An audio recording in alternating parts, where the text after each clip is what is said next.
girl, stop. It sounds like a conversation with yourself. Yes. And it's cool how you did it because you really get there at the end. You know, when you talk about the mirror and turning off the light. Yeah, y'all gotta at the get beginning to you it. think maybe like it's her and a friend or it's her and some, but it is you and a friend. Come on. You know what I'm saying? It is you and somebody. Yes. Like, so and I want you to speak on it too. But that what that says to me is sometimes in order to get to the place where you can love yourself, you can honor yourself, respect yourself, and admire yourself, you have to see yourself outside of yourself. Wow. So you have to 100% know that you are a spiritual being having a human experience. And you have to, hold your spirit and allow your spirit to look at the humanity and be like, girl, dang, you doing a good job. Listen. You doing a good job. Yes. So that has to happen sometimes. It has to. And if you've never believed in yourself, you're so critical of yourself, you're so down on yourself, it's hard to do that. Like, it took time to get there. Even though it's in the first book, I still have to do that every day. I still have to encourage Ciara. I still got to cheer Ciara on and say, Ciara, I know it may not look like it, girl, but you're doing good. You know what I'm saying? Like, all that you've been through, you're still here. That's celebration enough, Yes. And so that's why I said the creativity though in that is that, okay, yeah, you think I'm talking to my sister, but I'm really talking to myself. So that's why I said bring in the light. But one of the biggest things that have come around in the last few years are affirmations. That's all this is. Affirming myself to myself, in the mirror, wherever, but looking at me, say, I am enough. I got this. Oh, I'm strong. I'm beautiful. And I begin to talk about just who I am. You know what I'm saying? The black woman, all of that. Like, yes, you are. So, that's one of my favorites as well. But yeah, it's just, because I was very critical of myself. And even now I have to stay away from that. Because when all you see is people down on themselves and I'll never make it, I can never do it, you begin to adopt that mentality. But when you're around people and you can see them model affirmations and see them model being gracious with themselves and believing in themselves, then it's easier to do. 100%. I 100% agree. Like you said, it's continual because affirmations are usually called daily affirmations. That means you do it every day. That don't mean you do it one time. Just like prayer, you don't pray one like, oh, I'm gonna pray for this year. I'm gonna get it in, and then I'll see you next year. It's something that you have to do continuously. I love that we're speaking in third person, and I know sometimes we think that's pretentious, but sometimes you at least have to do that. You have to acknowledge that initially so that you can genuinely see yourself. Yes. And so I love Stephanie. I tell Stephanie, you are beautiful. Yes. You are amazing. Yes. You got this. Yes. Like Stephanie, Stephanie is that one. Listen. I love Stephanie. After, Christ, my relationship with God, I love Stephanie the most. Yes. And it took me a long time to be like put Stephanie first. For real. But if I don't, listen, if I don't love me, who is? Nobody. Nobody. Then waiting on other people to love me, I'm missing out on the relationship I get to have with myself. That you get to have with yourself. Like, isn't that powerful? I don't even need you. I'm cool I need you. I want the relationship, but because people deal with rejection and just feel like they're less than, and it's like, nah, cool. If I don't get the support from y'all, I still keep going. Well, how do you keep going? Because it's really tending me, cheering me on. You know what I'm saying? You don't know about that? Like, yes, that part. All right, so submit. Let's talk about submit. Okay. Yeah. So, and then that's something I was cheering you on, right? I was cheering us on. I was like, yeah, I do that too. But one area where I struggle, yes, is the submit. It brings me to mind like obedience is better than sacrifice. Okay. And that's a And poem in the so, book. Submit is a poem in the book. yeah, submit is a poem in the book, and Okay. it talks about what the meaning of submit is. I'll let you talk about that. Yeah. And then surrender, and just and just what that all means. And so I'm a person that really deals with submitting. Even like I can hear from God, and I'm like, you sure? Right. Like maybe tomorrow. I mean, like, and I'm this is getting good. And I'm learning to do better, because that's what I would see. I would talk to people because we talked about being around people that are positive, and so I would be talking to people, and they'd be like, "Yeah, I hear from God. I move, I do it. God does this, and God does that." And then I talk to somebody else. Yeah, when God says I'm obedient, and then I move, and I'm like, "Dang, maybe I need to." Maybe when God says something, I need to be like, you know, like, can we talk about? Maybe I just need to move and do it. And I think I'm getting better. It is. Yes, it is happening. that's what's up. Talk about that poem and talk about that. So first of all, for you to acknowledge that, I think is great, because some people could just be just obedient to God. What? I'm good. But for you to say up and be like, wait a minute now, maybe okay, first of all, you acknowledge that he's talking to you. You acknowledge, like, okay, I need to start doing what he said. Just like your parents, But so submit comes from a scripture in, is it James or Peter? Okay, don't come from me, y'all.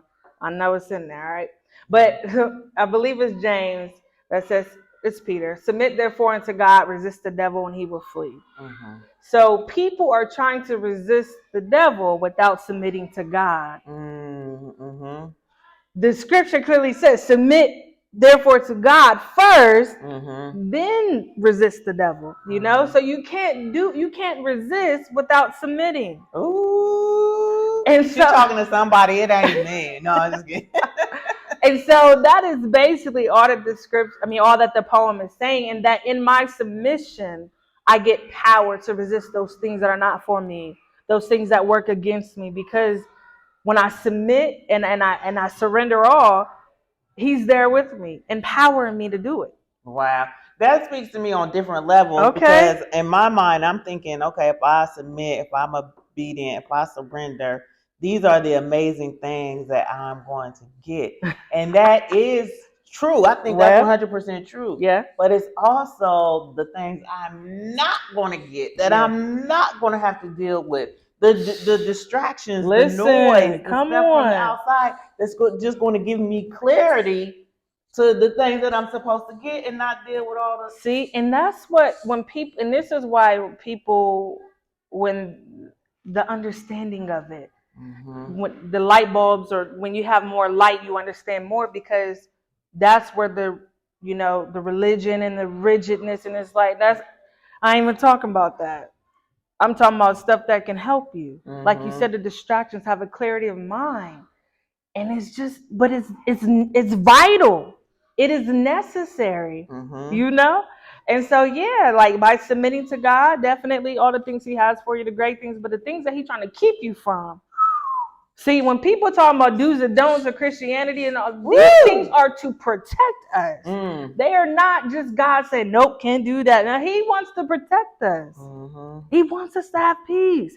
So he's saying, don't go down that way or you won't have peace. But the choice is up to you. But when you submit and you surrender, that shows signs of trust. Just like in submission, let's talk about women submitting to men. Okay?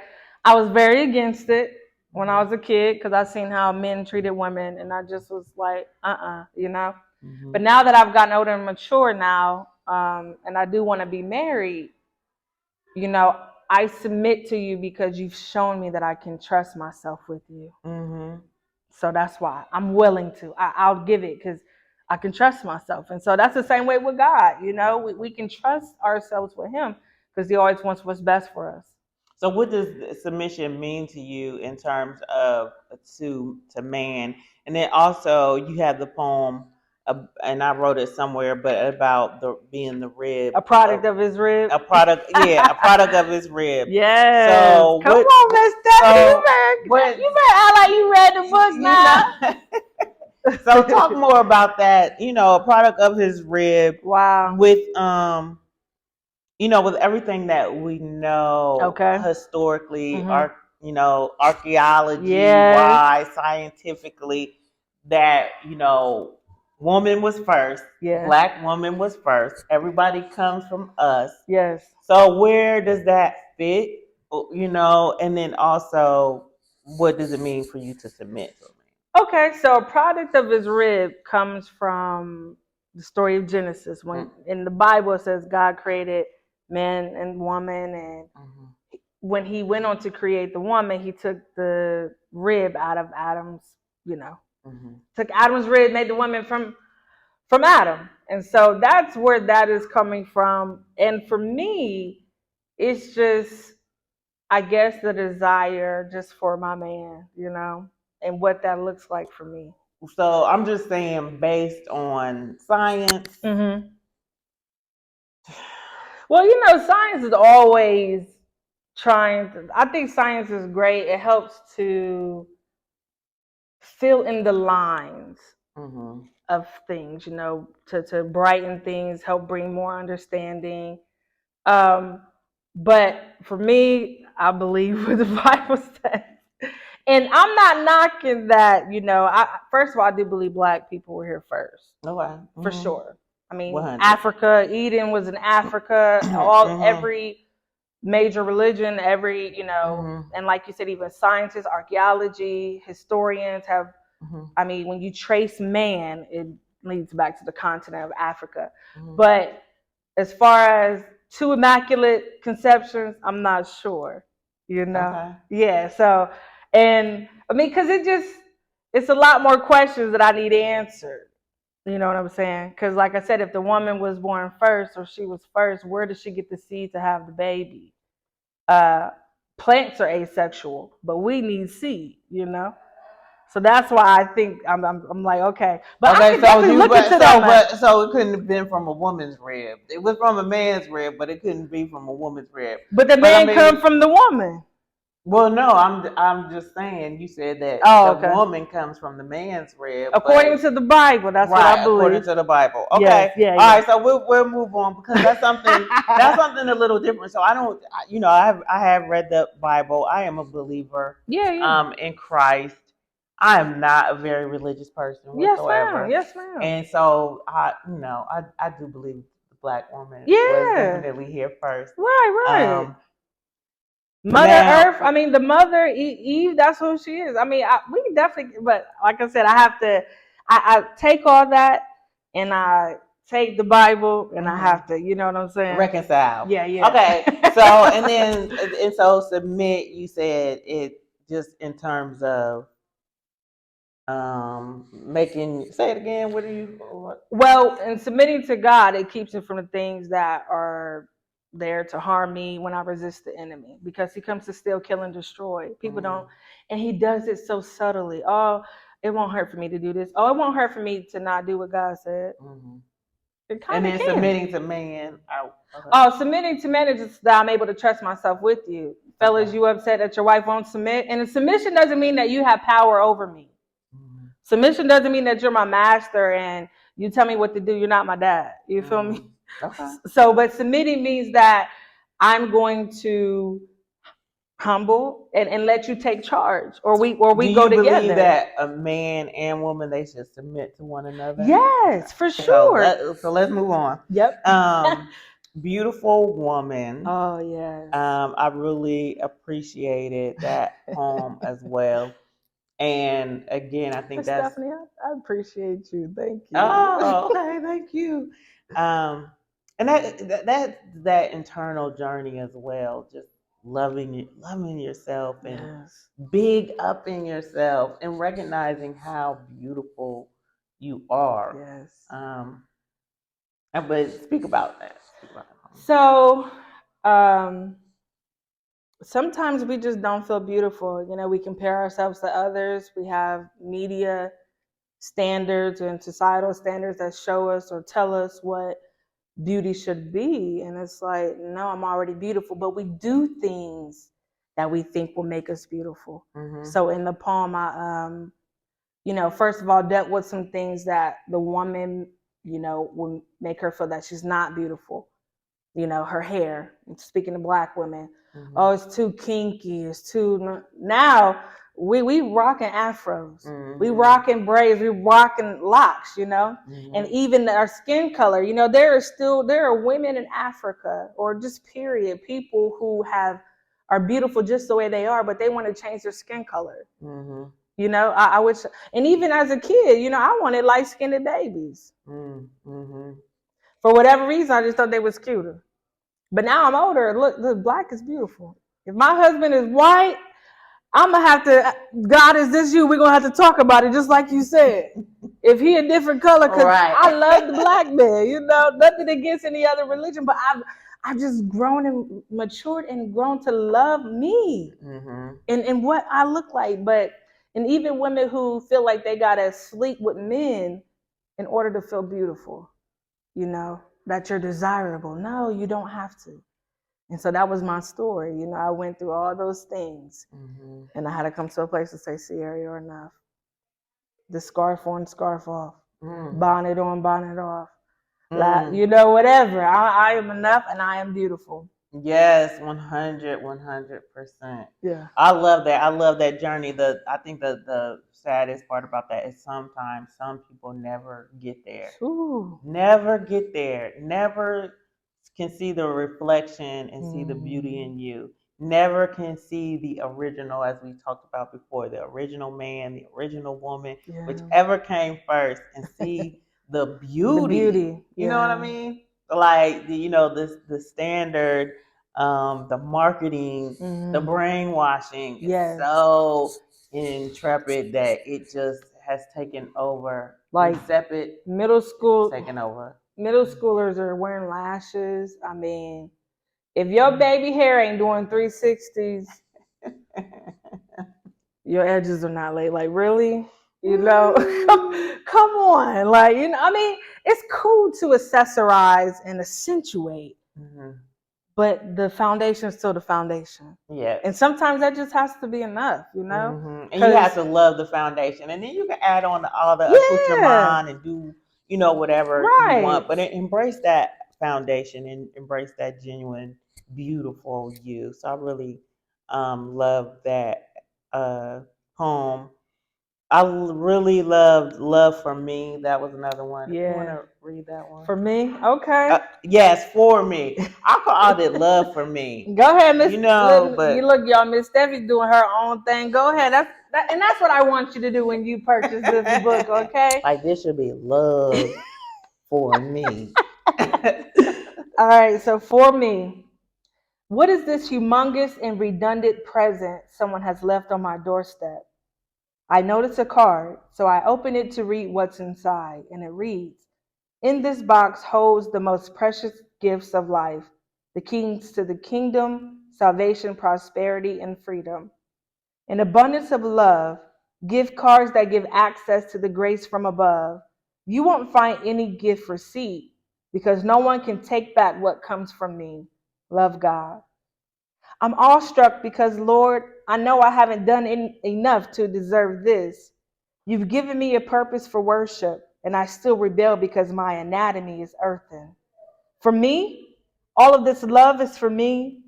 On the days when it's hard to love myself, I can always depend on you to encourage me when there is no one else. For me, gifts and talents that are innumerable for one to record. Oh, my King of Heaven, you are who I adore. You love me and treat me the same when I make mistakes. You told me that today, yesterday, and forevermore, you will remain the same. Your discipline is a display of your care and concern for me. Death, hell, and the grave, did you go there for me? I don't want to come off as biased, but you blessed me among many women. How can I appreciate this undeserved feeling? I would start by valuing the promises you've made. Your only son to the entire world you gave. Why me? It's the question that rings in my heart. It's crazy to know you knew where I was when I was in the dark. A destiny so great, my implications will only give me a headache. I must be one of the luckiest in the world. I want to scream and shout, jump around like a happy little girl. For me. You did it all for me. Thoughts of peace, you know the thoughts you have towards me. Blessed be the name of the Lord. It was all for me. Amazing, amazing, amazing. Thank you. So what I want to ask you is, when did you write that poem? Was that part of the first or part of the... That's part of the first book, the original, Graciously Speaking. And I just am mind blown when I realize, what God has for me. Mm-hmm. However big or small, but the fact that he thought about me. Yes. We talking about God, there's billions of people in the world, on the earth, in me, Mm-hmm. And that's why I have gotten to a place where I don't want to be jealous of someone else. I don't want to be envious of someone else. Because just like he's doing it for you, he's doing it for me. Yes. And he's doing my thing for my me. thing for me. He's doing my thing for me. But you feel like when everybody has a dog, my dog may not be your dog, but I got a dog. Mm-hmm. And I'm going to love my dog. I'm going to love my gifts and whatever he's given me. 100. So I asked about when that was written in the first or the second one, and I figured it was written in the first book. And I love the poem, but I also see elevation in you. You talk about that, go up an octave.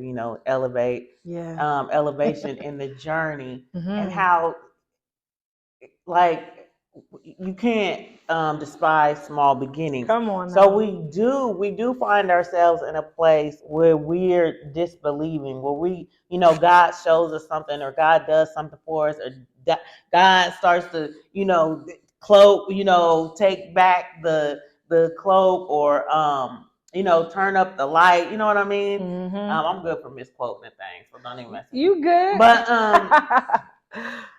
But we feel like that, like, me? What? Me? You doing this for me? Yes. God, you love me? And it's like, I remember when I first started going to church, because I used to attend church, and I initially went because I didn't want my children to have the same journey as me.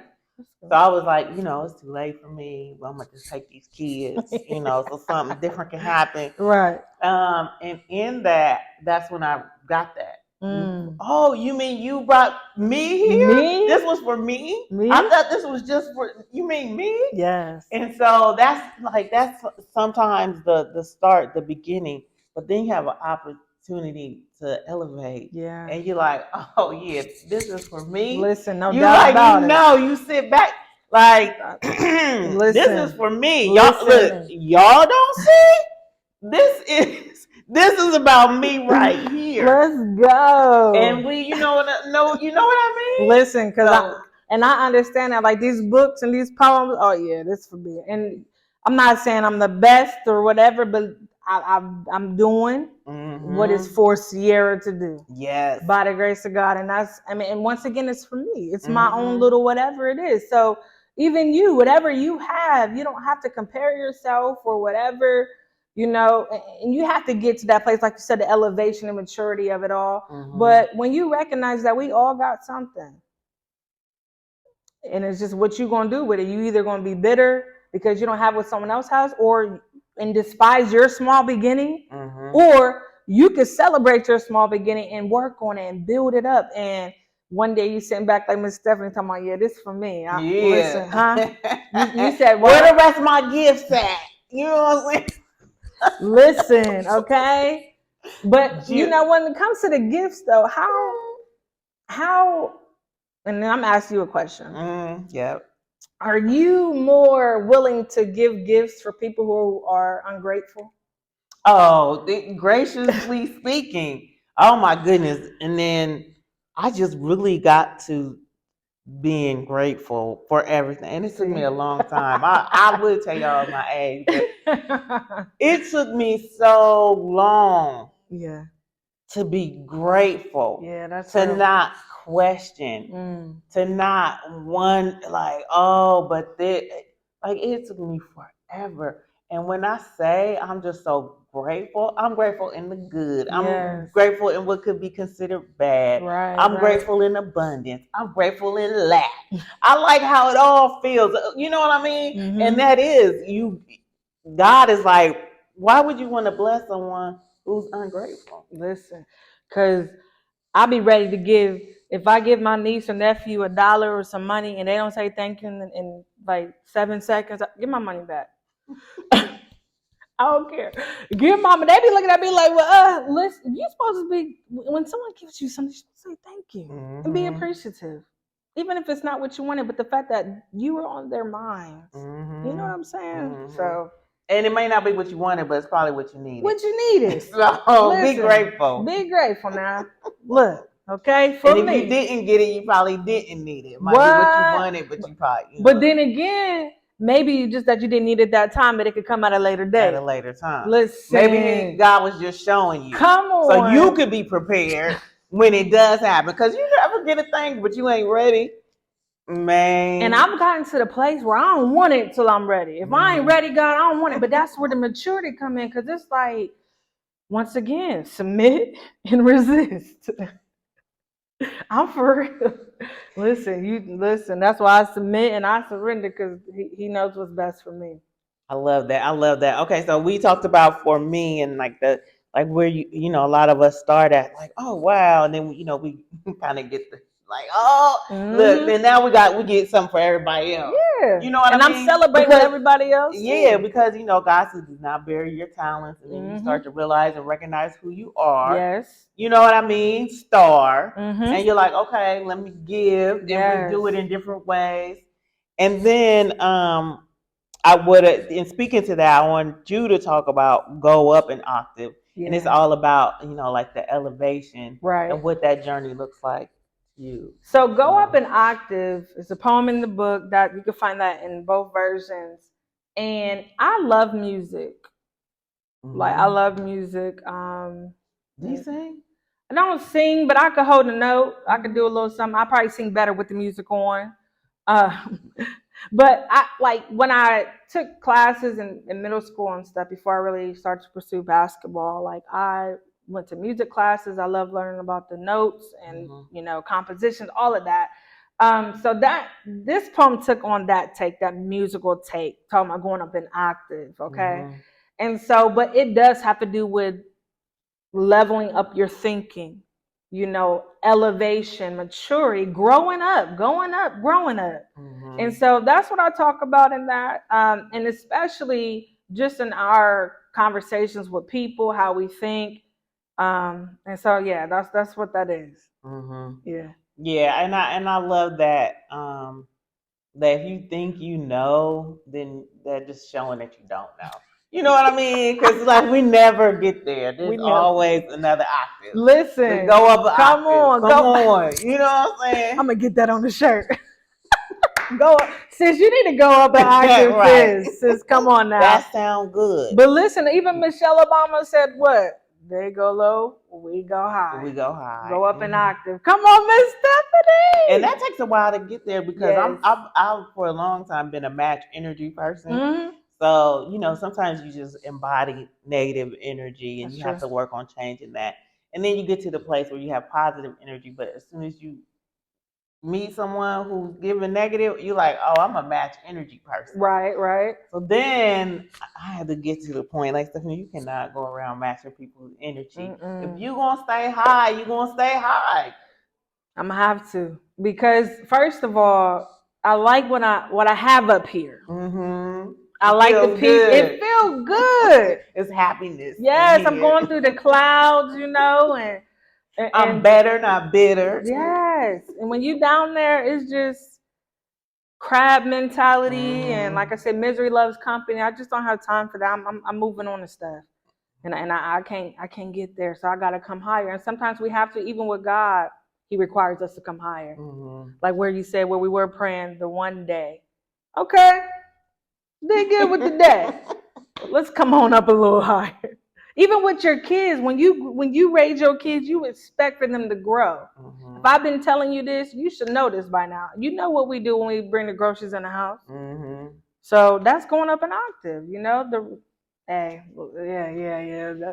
Good stuff. Get the book, y'all. Okay, that's why we say this. Get the book. Get the book. Yes, and then they have these amazing conversations. This is a great book for like a book club or for your family, just to have these types of so much. Conversations. And if y'all have questions, like Miss Stephanie has, y'all definitely can hit me up. You know what I'm saying? Definitely. All right, so I will catch him, and you talk about the separation, and I don't know if everybody goes through that, but I definitely did, where it was like me and God was this, you know what I'm saying? I felt God, everything, it was just His essence, His beauty, His word. You knew He was there. Yes, I felt Him, and then for years, yes, I felt that separation. And I knew He was there. I knew He didn't change. I knew, you know what I'm saying? I knew what I knew, but I didn't feel it. Yeah. And so my question is that just part of, because that makes me think about God, and I'm gonna make something up, but Peter, or just the disciples, when they were like, is it you, Christ? Oh, He's walking on the water.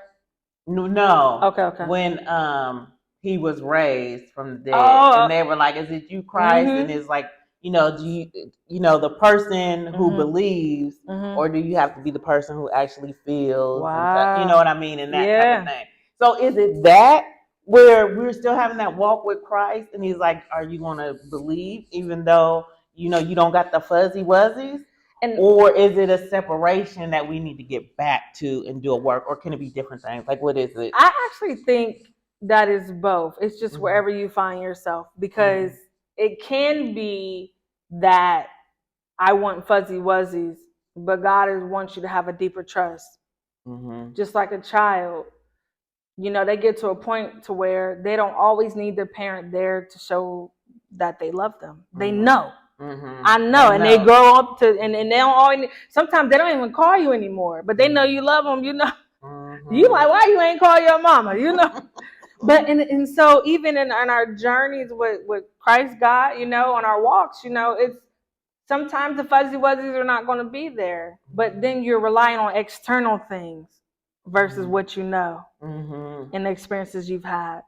And sometimes that has to be, and what He said in the Bible, in the Word, has to be it. But then also when it comes to the separation, those things happen. We go through seasons in our life. That's why I said being high all the time in the beginning is not sustainable, because that's not true. Something's going to happen to knock you down. And are you going to stop or just go through? And however you go through, it's how ugly, crying, doubting. The disciples went through a tough time seeing Jesus crucified on the cross. This was the man that was walking on water, doing all this stuff, and then you gonna tell me He gonna die? What we gonna do? And that's why Thomas said, I don't believe it. So you show me, but when He said that, they call him Doubting Thomas. Yeah, I was like, is it? But when He said that, Jesus didn't come say, "Oh yeah, now you don't believe." What he did what it took for him to believe again.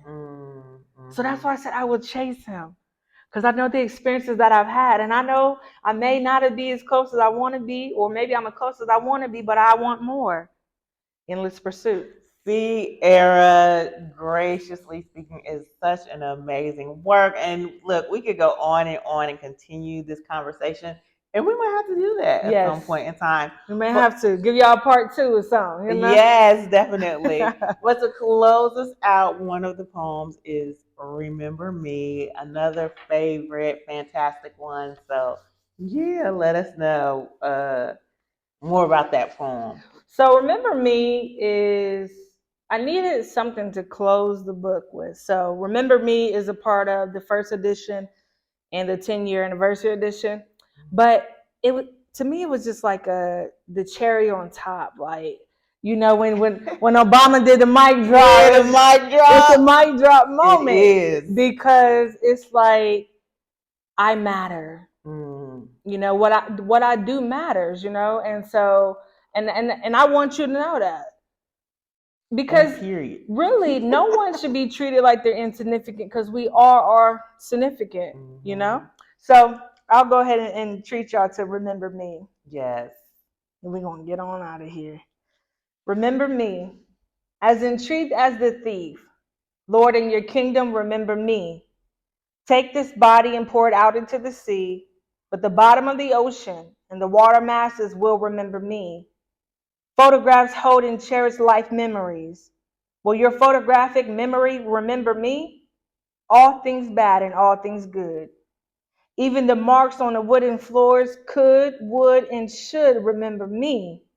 I'm important to life, like a travailing woman in delivery. Though you just passed me, I demand you to remember me. Legacies never die. Thousands of years later, people are still following Christ, giving their lives to the Lord and getting baptized. I think I would trap minds. I would do anything. No, not anything for you to remember me. Just perform and execute the work I was given to do. And there is a promise of memory. I want to be the best mom ever so my kids will remember me. Now you could take this body and pour it out into the sea. Stir me up in a glass and spit me down a sink, through the gutters, sewers, and finally into the sea. By this time, I would not make a splash, only exist with the current waves, but even the water masses, memorial glasses, lyrical trashes, and political fashions will remember me. As intrigued as the thief, I'm a sinner, a wretch undone. My whole life has been seen under the sun. So, Lord, in your kingdom, remember me. Woo! Love it. Again, thank you so much, Ciara, for allowing me to join you on this journey. This book is amazing. Graciously speaking, get yours. Have these amazing conversations. Yes. Learn, grow together. Woo! Thank you so much. Yes, the book, y'all, will be out May 2023. Definitely check it out on my website, wherever books are sold. And y'all let us know what y'all think about the interview, what y'all think about the poems. We definitely want feedback. And if y'all want a part 2, let us know too. Yeah. All right. See y'all later. Peace.